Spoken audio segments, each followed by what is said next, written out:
Once there was a historian. Once there was a social researcher. He was interested in ancient rituals. He'd always been interested in human behavior. So he decided to do a rigorous and exhaustive study.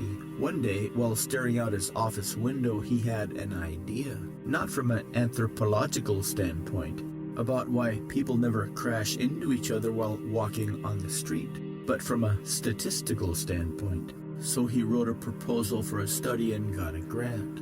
In particular, using a method known as analysis of variance. The study took place in a large football stadium. The first step was to determine all the possible variables. He recruited 500 volunteers, archetype descriptions. They performed the test under two scenarios, sounds and frequencies. Both involved the test subjects walking across the field in straight lines. The method of creation, the sound, and the frequencies. The first scenario, they directed their gaze upward. The chanting rhythms and the meaning.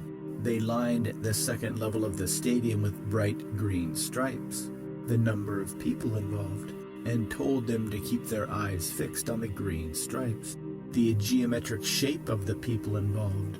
The second scenario, they had them look straight ahead, the length of the ceremony, parallel to the ground, the time and day of the ceremony. They let both scenarios play out over an hour, the time and year of the ceremony. No communication was allowed.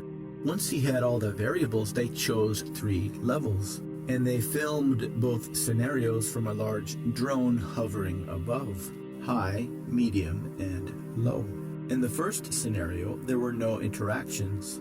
Then they recruited several thousand volunteers. Nobody bumped into each other, and replicated every combination possible. Everybody avoided contact over several months in several locations. But in the second scenario, there were instances of random eye contact after extensive research and refinement. And when eye contact happened, rapport followed. They identified the most important variables. And when rapport happened, mirroring and matching followed, and repeated the process, even though contact was prohibited when eye contact was made. Once this was complete, they refined the individual variables even further. They would almost always recognize and acknowledge one another. They determined the ideal number of people, and sometimes smile at each other, slowing their trajectory, the ideal creator of the most important sound. But when looking from above, the ideal frequency of this sound. At the 2 scenarios, the ideal chant to accompany this sound. The scientists were astonished. The ideal archetype upon which to focus. The first scenario, when eye contact was made impossible. The ideal hallucinogen to ingest. They looked exactly like gas particles. The results were astonishing. Obeying the ideal gas law, far greater than expected, that presupposes a set of statistical assumptions. The ritual group created a collective consciousness that there is no interactivity between the particles, that existed as one mind, which is what you'd expect from atomically or molecularly inert particles, capable of traveling through time. But in the second scenario, capable of experiencing all sentient life forms, where there was interactivity from all areas of the entire universe, known and unknown. This was identical to the conditions on the earth, from all times past, present, and future, just before life was formed. To understand all futures and outcomes when individual atoms join together to form molecules, for all possible permutations from all possible thoughts, which later joined together to form organic compounds.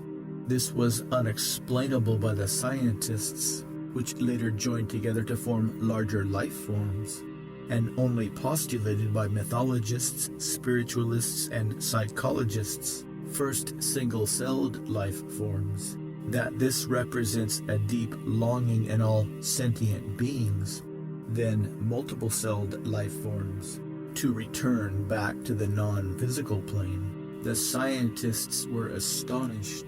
Before time and space exists, the eye contact among humans, or after time and space exists, that initiated relationships, when all was one universal mind unconstrained by time or space, was statistically and scientifically identical, that this is, was, and will be the deep longing of all sentient beings to the creation of the very first life forms, the driving force of all animated self-aware nature long, long ago, to eventually return home in the very beginning.